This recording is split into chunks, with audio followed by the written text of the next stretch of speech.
Ari, thank you so much. Can everyone hear me? So as Ari just said, my name is Peter Wolfgang. I'm the Executive Director of the Family Institute of Connecticut, and I am honored to stand here with you today. And with all the Jewish people of the state of Connecticut and of the United States of America and of Israel. As you heard, the organization I run, Family Institute of Connecticut, we're a traditional values organization. And on March 22nd, in one of my side gigs, I write a regular column for a website called CatholicCulture.org. FIC, the Family Institute, we're an ecumenical group. I myself am a Catholic, and I'm a columnist for CatholicCulture.org. And on March 22nd, I wrote an article titled, Against the New Anti-Semitism. Why did I write that article? Well, because there's an upsurge in anti-Semitism. I think I'm preaching to the choir here. I think you guys know that. Look at the signs that we're holding. Look at these poor folks that are still being held hostage. Look at everything that the Jewish people have been through for the last 2 years since October 7th, not to mention throughout millennia. So God bless you for being here. I'm honored to be able to support you in any way that I can.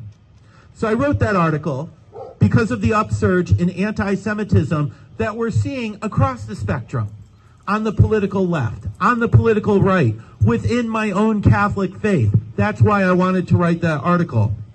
Here's Chuck Schumer, the U.S. Senator from New York, who gave an interview to the New York Times. I think this kind of sums it up. Says Schumer, Senator Schumer, but it was October 7th that changed it all. And all of a sudden, anti-Semitism explodes in ways we've never seen, and overt anti-Semitism. Jewish bakeries being called Zionist bakeries, and rocks thrown through their windows.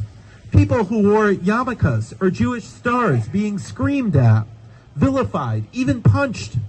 And it shocked us.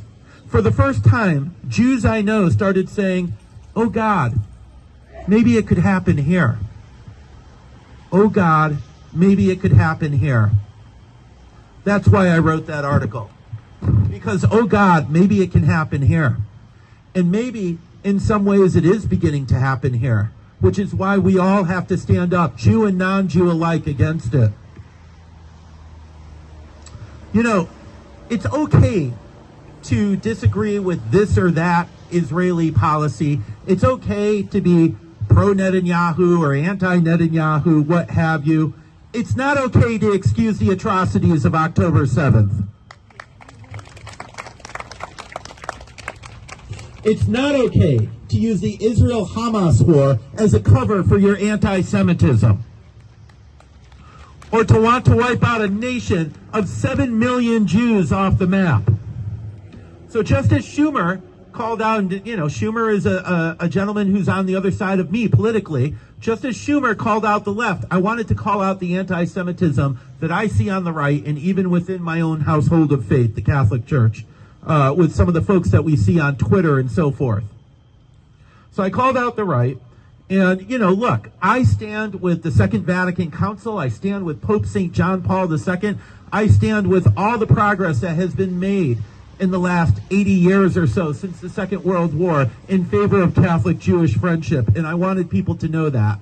And although I'm not Jewish myself, well, technically I'm not Jewish. There's my dad right there. He's Jewish.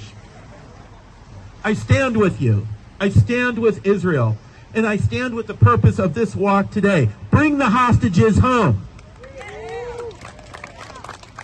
And I was honored to take just a little bit of the sort of heat that I know the Jewish people take all the time for that article. I got just the slightest little taste of it online. And all I can say is it's an honor to be here with you, to stand with you, and to walk for the hostages. Bring them home. Thank you.